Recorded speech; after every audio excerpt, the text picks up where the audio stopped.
All right. Hello, everybody. This is a new endeavor. New Year's, right?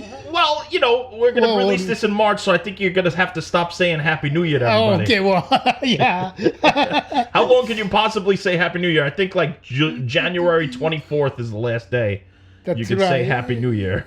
Only a couple of weeks, yeah. Yeah. So, and we're pre-recording this, so what have we? Oh, no, we're in February now. That's right. So no Happy New Year. No Happy New Year. It's crossed over into an unhappy New Year for pretty much everybody. I can almost guarantee it. So, hey, since this is a new endeavor, and we've already talked about the new year, 2023. That's right. Why don't we explain to people what we're actually doing here? What do you say? Yuki Nakamura is your name, right? Yes.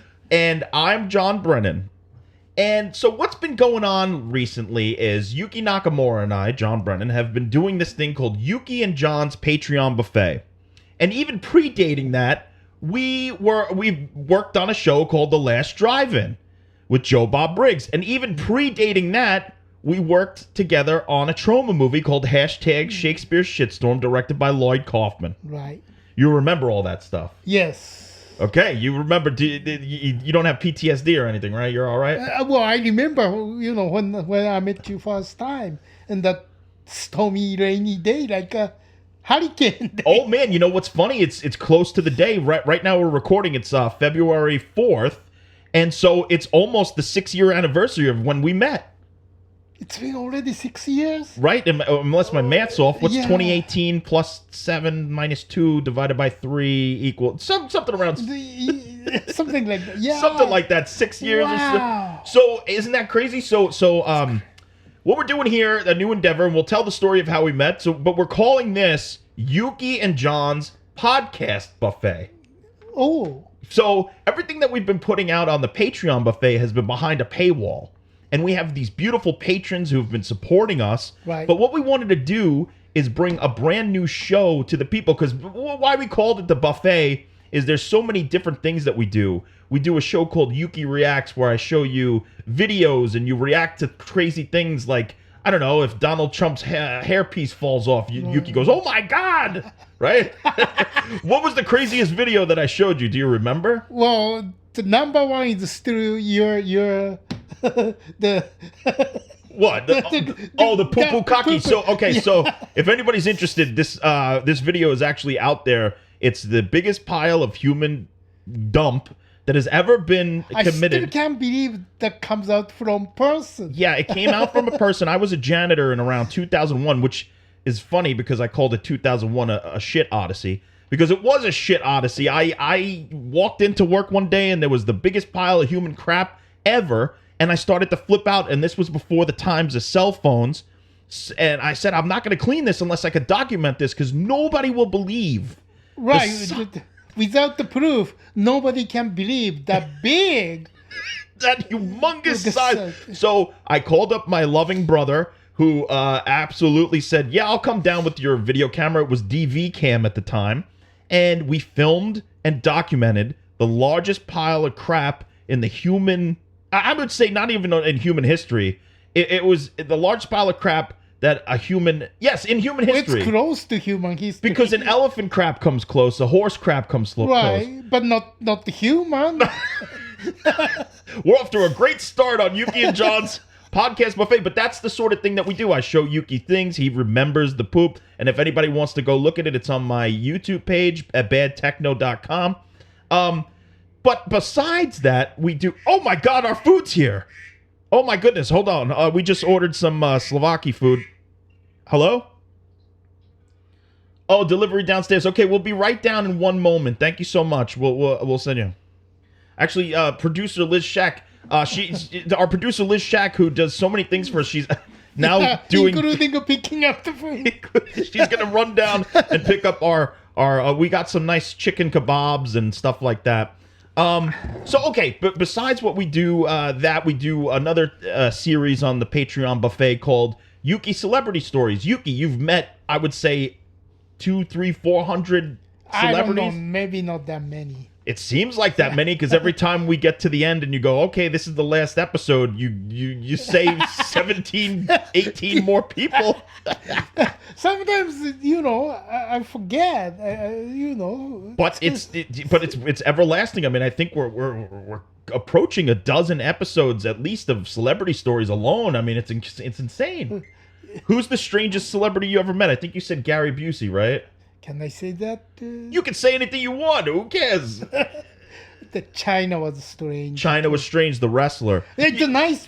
Everybody's nice. Right. Just strange. Eccentric is the Right. word, I believe, the polite way to say. That's a good way to say it. Eccentric, yeah. But you've only had maybe one or two poor experiences, but it's all from your personal experience. It's all your personal history, so you're allowed to say what happened to you, right? If anybody sues you for it, I mean, sue you for what? Like Rocky says. I see. What are they going to sue you for, Yuki? What's the most valuable? Well, they could sue me. He talked shit about me, right? Yeah, but China is sadly passed, so I think she, I don't think she can sue me. she can't sue you. You're not supposed to speak ill of the dead. Right, but again, I said she's nice. She's nice. You guys had a good time. Yeah. Yeah, you hung out in her trailer. Just strange. So. Well, look, Yuki, people would say we're strange, right? But strange doesn't mean bad. No. Right? Sometimes the strangest people are the best. Yeah. Yeah. So, Liz Shack is strange. I mean, she's one of the strangest people I ever met, and I live with her. Okay, so that's another thing that we do is Yuki and John's Patreon buffet. We do Yuki Reacts. We do Yuki Celebrity Stories. We also have another show called The Universe and Human Stupidity, right, where we study the universe from the standpoint of human stupidity. Yeah. Right? Because we're not that stupid, right, Yuki? Well, we're not that stupid, but we're not that smart either. Right. So we kind of take subjects from all over the map, and then we discuss them. I mean, we've discussed things like human technology, just technology, technology in general, or what did we do? Helen Keller. We did That's right. poetry. We did the poetry. We did the myth of Sisyphus. Yes. Remember that? Did we talk about Inferno? Inferno, yeah, we talked about Dante's Inferno, Yeah. which you studied in college, right? Yes, I had no idea what it was. So I think you were young. I was college? young, and then my English wasn't good enough to read Dante's Inferno in English. So you were a Japanese guy reading an English translation of an ancient epic Italian poem, Right. which deals with very Hold screw up. you were, with a lot of flavors in that Yeah. Yeah. stew. Do you remember anything from Dante's Inferno that stuck with you for, I don't know, life lessons or just in general? No, I don't remember anything. Nothing. Nothing. You don't even remember who guided him through hell?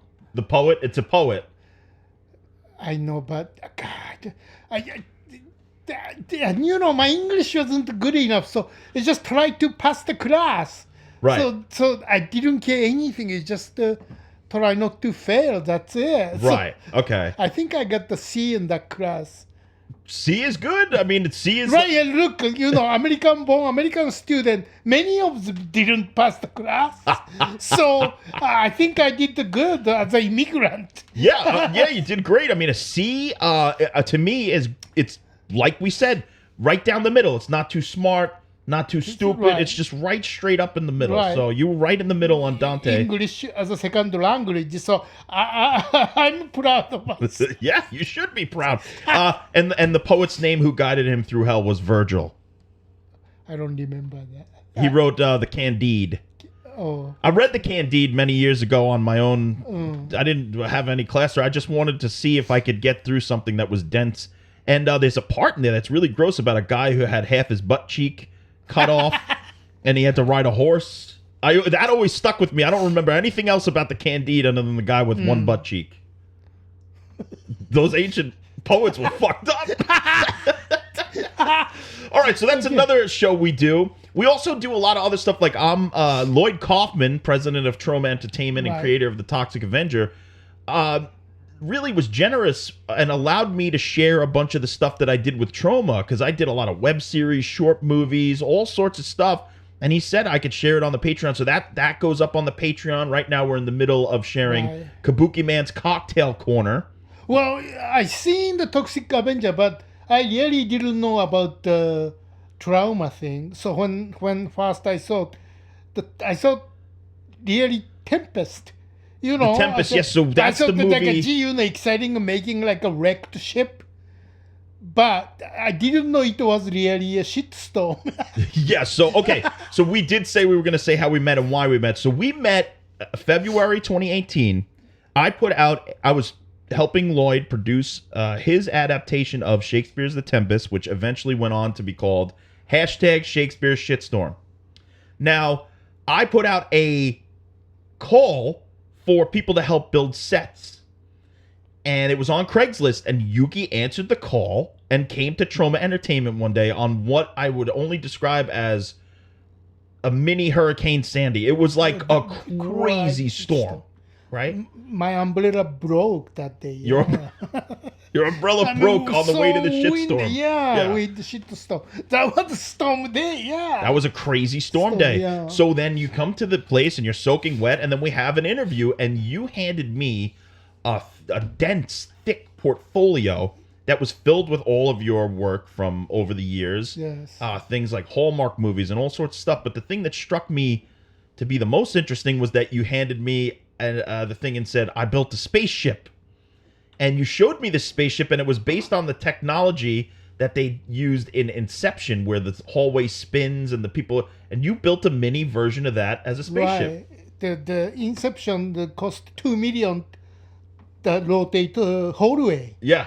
Mine is like 10,000. Wow. And it worked, you said. Wow, no motors.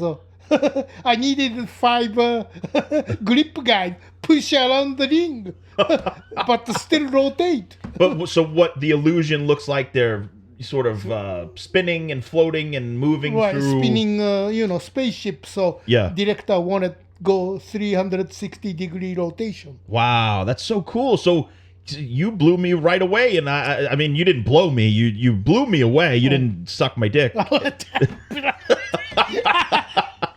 You didn't blow me right away. Right. You blew me right away. I don't know how to say it, but you and I, we hooked up right off the bat. Yes. And we just fell right in love looking into each other's eyes. And you agreed to do this Shakespeare Shitstorm movie. And we spent the whole summer together. You designed a bunch of the sets, and you came and you did all sorts of things. Well, the movie was before The Last Driving. Okay, so that's where things start to cross over. Is at the same time, I was production coordinator on what was developing up to be The Last Drive-In with Bob Briggs. And the producers of that show, Justin Martell and Matt Mangiarides, along with the director, Austin Jennings, were looking for somebody to build the sets. And they said, do you know anybody? And I said, well, I just met this guy. And this was about the end of February. I said, I just met this guy, Yuki Nakamura. He's signing up for the shitstorm. And maybe you guys should talk to him. And I guess they reached out, and the rest is history. You were hired on the show. Yes. And so we shot that in April of 2018 in New Jersey. The pilot one, right? Yes, the pilot, the original marathon. Yes. With Bob Briggs, and I believe it was 13 movies, something like that, 7 hours of content. That was a crazy That was a crazy time. And that's also where we met my beloved and your best friend, Liz Shack, our producer. That's right, huh? Yes. Isn't that crazy how it all comes together? Right. That's it's not that, this business, who do you know, right? So who do you know and who do you do? And how do you do it? Anyway, so we all did that. Then we all did the shitstorm, and then we just continued to stay friends. I mean, we used to bunk together when we would continue to shoot the other seasons of The Last Drive-In in Dallas, right? Yes. What was it like being my roommate? That was good. Oh, okay. Yeah. I was in such suspense there. You're like, you smelled like human shit. No. What are you talking about? Well, you want No, me to... first I worry about the snoring, but since you snore both too. us, yeah. See, that's why you worked out okay. It worked out. It was like a symphony of snoring. Like, Bach or somebody couldn't have composed it better. It was just like dueling snore jobs. It was amazing. Yeah, first I was worried about, oh my God, my roommate cannot sleep. But that was no worry because you snore as bad as I do. So we kind of do harmony there. It was a harmony of snoring. Snoring, yeah. And you know what's funny? You go to sleep very early, and then I go to sleep a little later than you. So it was always, I am very good at falling asleep. Oh. Very good. I've learned I know it doesn't take any time. You just... less than a minute, you are sleeping. I mean, there's some nights I lay awake. Okay. Well, having sleepless nights and all the thoughts going around in my brain. But I have a few techniques that I use to fall asleep pretty fast. One of them that I used around the time that we were at the last drive-in in Dallas, I would imagine myself floating near Jupiter in outer space. No sound, no nothing. It's just very calm, and I would study the way that the planet looked, and I would just float there, and it would be so calming to be floating above Jupiter that I would fall almost directly to sleep.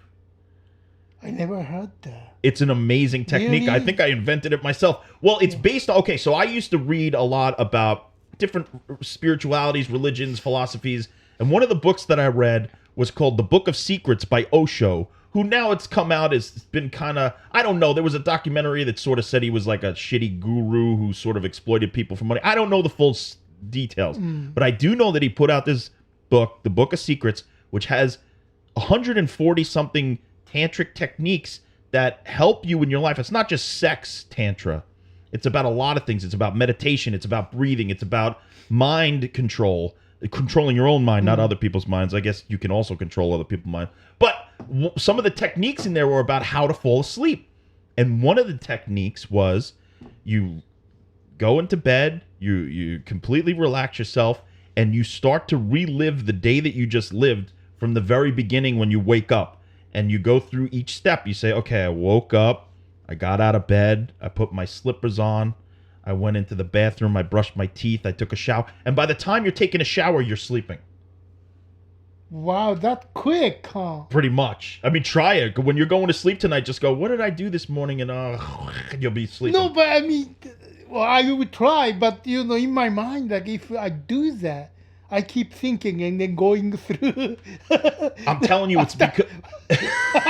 After the shower. Then that son of a bitch told me to go fuck myself on the subway, and you get more anxiety. And then there's about counting the sheep. Yeah, you ever count sheep? But it's endless. Keep counting forever, so it doesn't work. So, do you have any how do you fall asleep? What do you do? I mean, usually I'm okay, 5-10 minutes, but I can sleep. Yeah. And of course, some nights, harder than others. Sleepless nights. Do you clear your mind? What do? You just no mind? No, clear, but then try not to think anything and just try to sleep. That's what I do. Okay. Because if I start thinking, like you said, going back through the, whole day, then I keep going, and the end of the day, I'm stuck. No stuck in an endless loop of sheep and shit. Yeah. So for me, it's better if I not think anything. Okay. Well, that's good. I mean, that's also a technique, is to completely clear your... That's another tantric technique, is to completely clear your mind and just let your body be completely still as if you were actually dead, which then completely clears you and your physical presence to... Sometimes you can have an out-of-body experience. Or fall asleep. Yeah. Well, if you ever have a problem falling asleep, try my technique. Try floating near Jupiter and just looking at Jupiter and looking at the little storms. And you don't have to be that close to Jupiter. Okay. You could be like a couple of planets away and just watching it. And the silence. It'll bring you to sleep. So what we're doing here, which we've gone on a tangent for 20 minutes, this is a new endeavor that we're not going to put behind the Patreon paywall. This is a new endeavor called Yuki and John's Podcast Buffet, And every week or 2 weeks or whatever, we're not on a strict schedule, but we're going to start to put out some free content so that we can just let people know how we're doing, because not everybody has the extra money to pay us. Right. We are broke, though, so We broke, yeah. if you do want to help us out, come to the Patreon for $3 a month for a cup of coffee, right? Starving artist. Starving artists. But we're generous guys. Right. So we're going to give this out as a, sort of an appetizer, so to speak. Yeah. I said starving, but we don't look starving. No, we don't. I certainly don't look starving. I look like right? I'm very well fed. I look like I work at McDonald's and I eat the McDonald's too every day. I shouldn't say starving artist anymore. Then We are striving artists, Yeah. right? We're Okay, striving to get to. Okay, that's So better. that's why we sort of started the buffet to begin with, because you come to my apartment to do these podcasts. Yes. And they're fun. It's not just because we're not doing this just for the money or just for Right, whatever, the no, clout. no. We do this because these are really fun conversations that we have. And it's like, I mean, we just have cake, right? Yeah. So we're not starving. We have coffee. Coffee. We just had the Slovaki food come. Yeah. So, starving's the wrong word. We're struggling Struggling artist. But we enjoy each other's company, and we Right. enjoy Liz Shack's company, so we all get together and we make this Right. fun content. So this new thing is, in general. So some general subjects that we'll talk about. I don't know. We'll get into food, obviously, because Right. we love food. Yes. We'll get into film. We love film. We're movie film, nuts, yeah, right? Yes. What else are you nuts about, Yuki? I like theater too. I like books. We could talk about theater, books. What was? Oh, I want to talk about dreams. We already just talked about falling to sleep. Yes. But I revealed to you that I have a whole decade's worth of dreams. I write down my dreams when I can remember them. Oh my God. And so one episode, I'll just read to you from my dream journal, and you can analyze and guess whether or not I'm nuts. That's because I dream, but I don't remember dreams. You don't remember your dreams no. ever. Well, I mean, sometimes, but partially, not the whole dreams. No. I try to remember as detailed as I can. Sometimes I describe the surroundings. I describe the the agriculture, I was going to say, but the architecture and it's very strange. And the more that you write down your dreams, the easier that they return to you when you're awake. Can I ask something? Okay. Yeah. So you're dreaming, right? Yeah. And you wake up, then go back to sleep, and can you continue same dream? Can you? I have before, absolutely. Wow. I've continued. How do you do that? Well, so that's another thing in the tantric thing, but also beyond that, I read some things about lucid dreaming, and there are techniques that you could do in lucid dreaming to either recall or return to dreams, or realize that you're dreaming while you're dreaming, and then say, I'm dreaming, and I can basically do whatever I want. And most of the times, people just want to fly.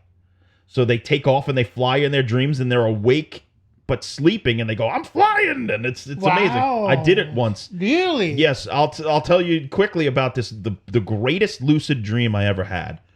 It was amazing, and I will never forget it.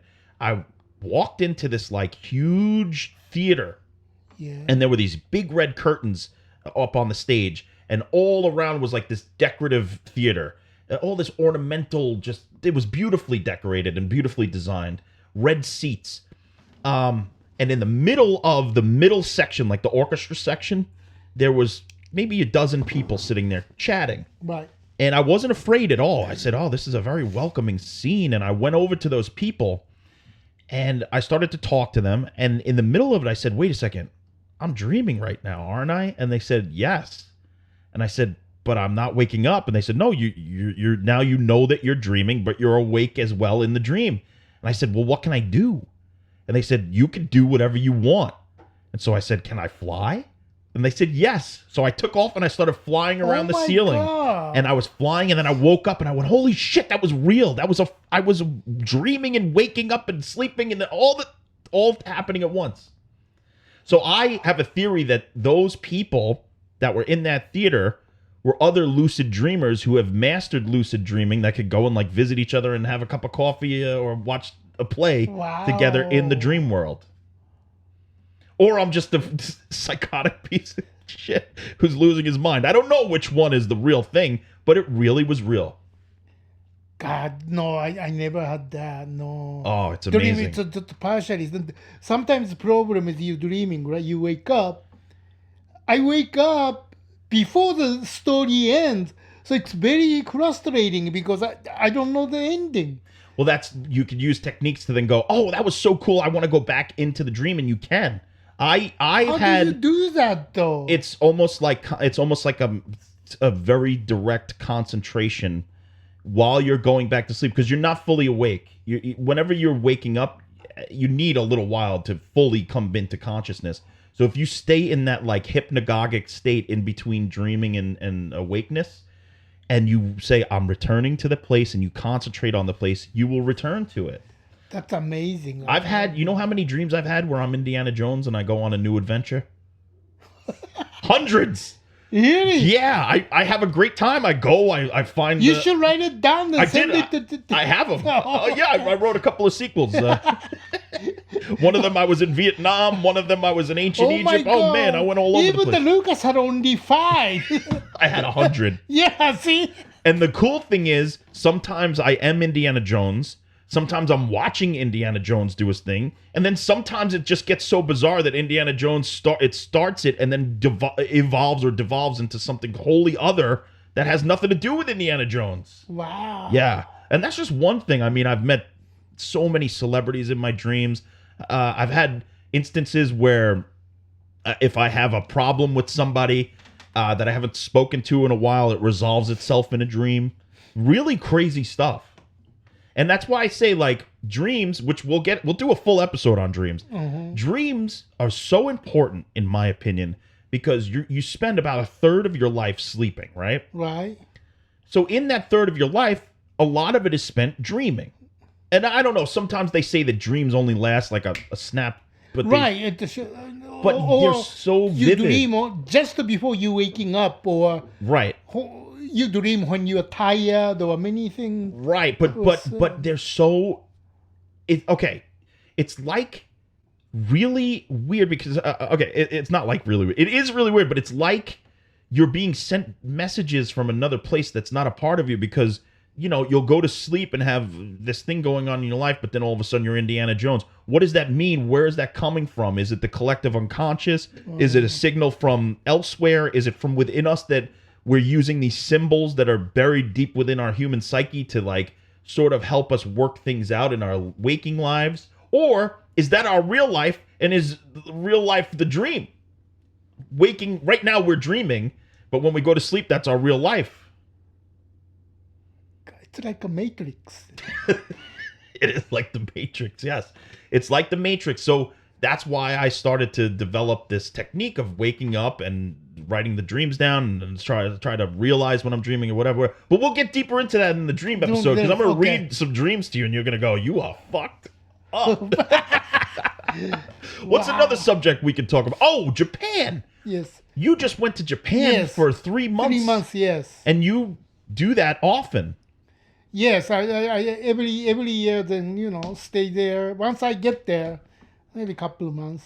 And so what are some of the highlights? What do you remember from your Japanese? We'll do a whole episode on Japan, but what did you do this time? Just the highlights.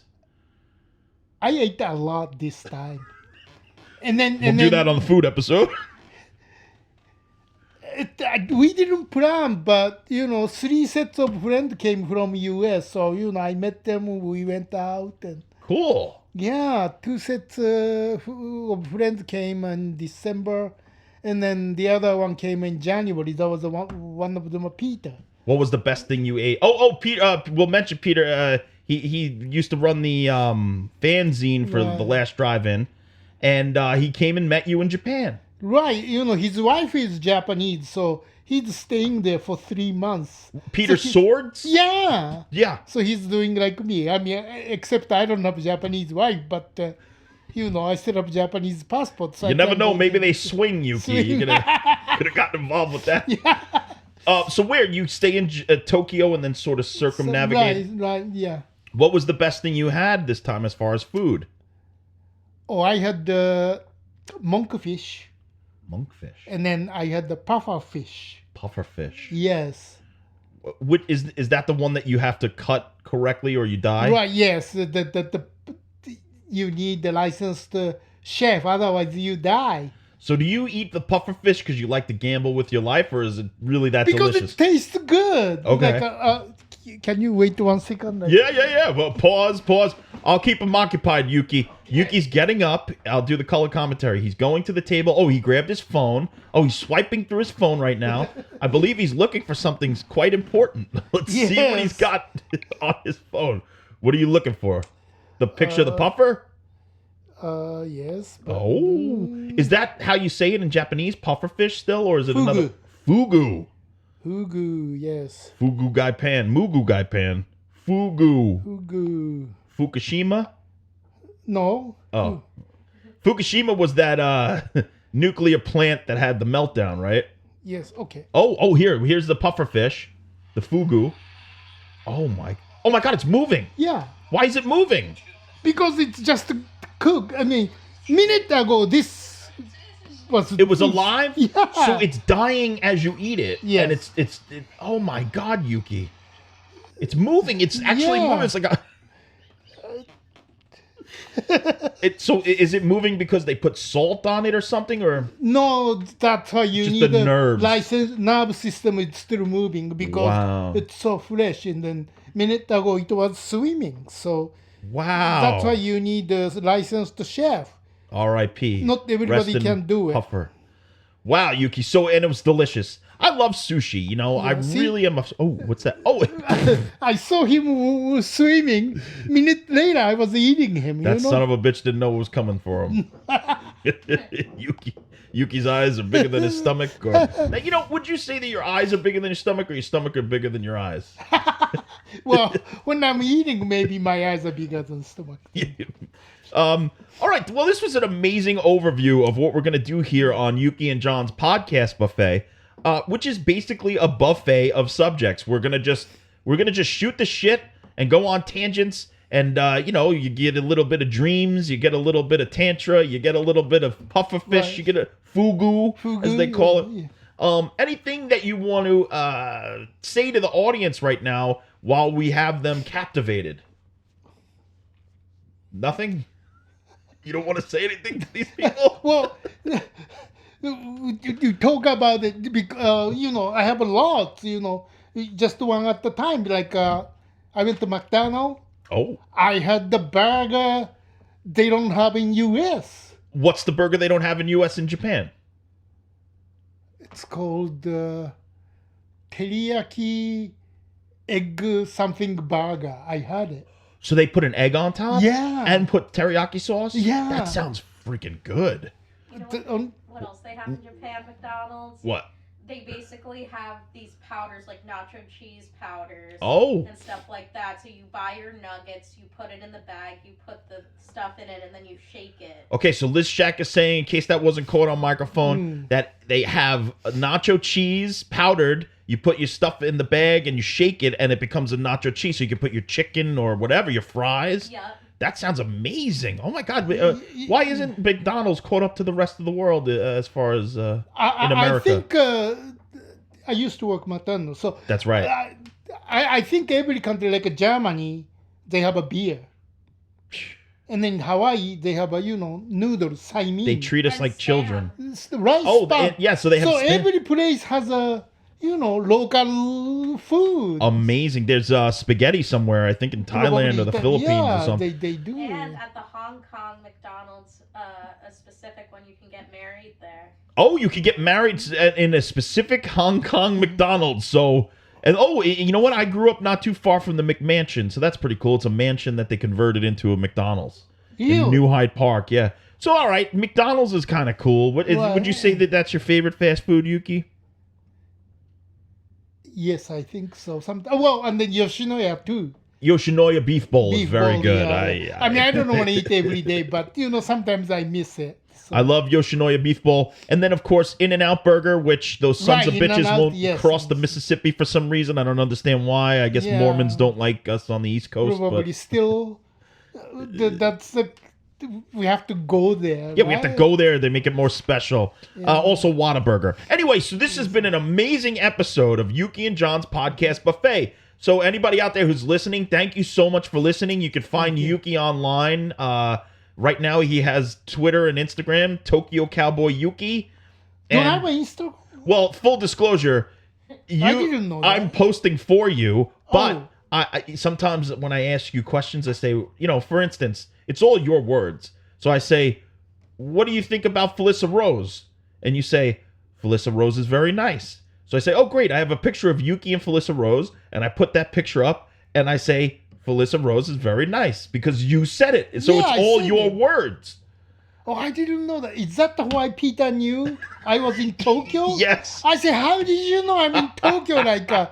Who told you? So I'm not sharing any personal information on you, like as far as where you are or whatever. But I put up one of those pictures of the sunset that you put up, and I think he deduced that you were in Japan. Really? Thank you. I didn't know that. I'm not trying to get you stalked by any. No, it's fun, but I just didn't know. Yeah. Now I know. Well, Okay. you knew about Twitter, but I started to sneak in a couple of Instagram I posts. see. Oh, Instagram, yeah. But it's all your words, except for some of the promotions. I say, hey, everybody, check out this episode of Yuki and John's Patreon or Podcast Buffet. That I'll write that mostly. Okay, I but see. a lot of it's all you. I mean, the vast majority of it is what you say, just directly linked Okay. on a picture. I'm sorry if I offended you. No, I'm not. No. I'm just trying to spread the word of the gospel. No, it's good. I just didn't know, but it's good if you're doing that. Yes. I think I told you, but you forgot. I forgot, I guess. Too much pufferfish on the brain. Oh, the other thing, I had crab shabu shabu, not the beef. Oh, That was good too. I love shabu shabu. That's when you have the bowl in the Right, middle and you cook your own food in right. the broth. Yes, Oh, I love that shit. I had a crab, not the beef. Not beef, That was good too. fresh crab, right? Yeah. Oh God. Let's crab walk to. We're gonna crab walk over to our King Slovaki food right now. Have Okay. lunch and then do another one of these. But Yes. thank you all for joining us. Thank you. We'll Thank see you you. next week. Check us out on Yuki and John's Patreon buffet. Check me out on Bad Techno, and also check me and Yuki out at Tokyo Cowboy Yuki on Instagram and Twitter. We appreciate your support and your Thank patronage. Thank you, Yuki. Leave him with one final thought. See you next time. See you next time. Yuki and John's Patreon buffet.